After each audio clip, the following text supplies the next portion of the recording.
जितने लोग ये ब्यूरोक्रेट्स और ये जजेस जो रिटायर्ड हुए हैं पिछले 10, 12, 13 सालों के अंदर, जिन लोगों ने उसके ऊपर साइन किए 272 अधिकारियों ने, उन सब का रिकॉर्ड चेक होना चाहिए कि कितने लोग हैं जिन्होंने रिटायरमेंट के बाद सरकार से फायदा उठाया। सरकार से फायदा उठाते हैं और जनता के खिलाफ बोलते हैं।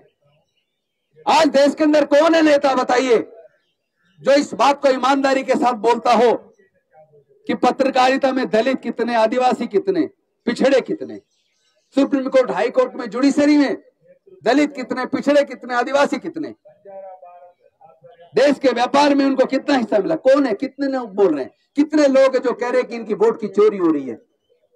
इलेक्शन कमीशन कहता है जिसकी वोट कटते उसको नोटिस जाता है, रजिस्टर्ड पोस्ट से नोटिस जाता है। अरे हमने इतने चुनाव देख लिए, हमारे खुद ने चुनाव लड़ा, हमारे क्षेत्र के अंदर आप देखना, आपने भी देखा होगा, ज्यादातर वोट वहां कटते हैं जहां दलित रहते हैं और माइनॉरिटी के लोग रहते हैं। हमने तो आज तक किसी को नहीं देखा जिसका वोट कटा उसको नोटिस भेजाओ। कौन सा रजिस्टर्ड पोस्ट से नोटिस भेजते हो? झूठ बोलते हो, झूठ बोलना बंद करो। एक ही तो आदमी है देश के अंदर, एक ही नेता है जो पूरे देश के अंदर निडरता के साथ, चाहे ईडी ने कितना ही प्रताड़ित किया हो, सीबीआई ने कितना प्रताड़ित किया हो, इस सब के बावजूद जो न्याय की लड़ाई लड़ रहा है, निडरता से बोल रहा है, और वो भी उनको रास नहीं आ रहा। सारे मिलकर रिटायर्ड जिन्होंने फायदा उठाया सरकार से, वो सारे साइन करके एक आदमी के खिलाफ लिख रहे हैं कि इनके बार बार चुनाव हारने की हताशा है। चुनाव हारा नहीं जा रहा, चुनाव हराया जा रहा है। हमारे दलितों के, पिछड़ों के, आदिवासियों के, माइनॉरिटी के वोट काट दिए जाते हैं। कौन है जो फ्री में, जो ट्रेन भर भर के वहां वोट डलवा रहा है? इलेक्शन कमीशन ने कहा था हमें सबूत दो, कहा था नहीं कहा था, हम सब ने देखा होगा। तो आपने ये भी देखा होगा, राकेश सिन्हा बीजेपी का प्रवक्ता, आरएसएस प्रचारक, जो राज्यसभा सांसद था अभी तक, उसने दिल्ली में वोट डाला। फरवरी के महीने में सोशल मीडिया पे डाला कि मैंने दिल्ली में वोट डाल दिया, अपना संवैधानिक अधिकार इस्तेमाल किया सरकार चुनने में। और अब नवंबर में जाके 6 नवंबर को बिहार में जाके वोट डाल दिया और उसको भी सोशल मीडिया पे डाल दिया। इसी तरह के बहुत सारे लोग हैं जिन्होंने इस तरह दिल्ली में भी वोट डाला, वहां जाके डाल दिया, यूपी में वोट डाला, बिहार जाके वोट डाल दिया, उत्तराखंड में वोट डाला, बिहार जाके वोट डाल दिया।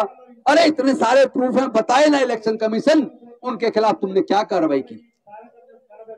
शर्म नहीं आती झूठ बोलते हुए? ये जो 272 लोग हैं, मैं इनसे पूछना चाहता हूं जिन्होंने ये सिग्नेचर करके ये निकाला है कि राहुल गांधी संवैधानिक संस्थाओं पे हमला कर रहे हैं, मैं उन सारे 272 के 272 अधिकारियों से पूछना चाहता हूं, आईपीएस ऑफिसर वाई पूरण कुमार को जो आत्महत्या के लिए मजबूर किया गया, इस मसले पे क्या उन्होंने एक शब्द बोला? जो लोग मनुस्मृति का समर्थन करते हैं, देश के संविधान के खिलाफ बोलते हैं, क्या उसके खिलाफ उन्होंने एक शब्द बोला? जो राकेश सिन्हा जैसे लोगों ने अलग अलग राज्यों में अपने वोट डालकर बिहार में जाके 6 महीने 7 महीने के अंदर वोट डाला, डबल वोट डाल रहे हैं, क्या उनके खिलाफ उन्होंने एक शब्द बोला? किसके ये लोग? ये सारे के सारे लोग, इनका आप डाटा निकालो, 99% स्वर्ण जाति के लोग मिलेंगे, स्वर्ण जाति के लोग। ये देश के दलितों से, पिछड़ों से, आदिवासियों से, माइनॉरिटी से नफरत करते हैं। ये डॉक्टर बाबा साहब अम्बेडकर से नफरत करते हैं, ये सामाजिक न्याय से नफरत करते हैं। ये नफरती लोग हैं जो समाज को हिंदू मुसलमान के नाम पर बांटते हैं। अभी आपने देखा होगा कई बीएलओ सुसाइड कर चुके हैं। इतना प्रेशर बनाया जा रहा है एसआईआर के नाम पर, इतना ज्यादा प्रेशर बनाया जा रहा है, कई बीएलओ सुसाइड कर चुके हैं। उसकी भी जांच होनी चाहिए कि इसका मतलब क्या है। एक एक मकान पे 500 वोट, 700 वोट, ये 272 लोग जिन्होंने साइन किए हैं पिटीशन पे, वो 272 में से एक आदमी ने भी बोला कि एक मकान पे 700 वोट कैसे हो सकती हैं, एक मकान पे 500 वोट, 300 वोट कैसे हो सकती हैं?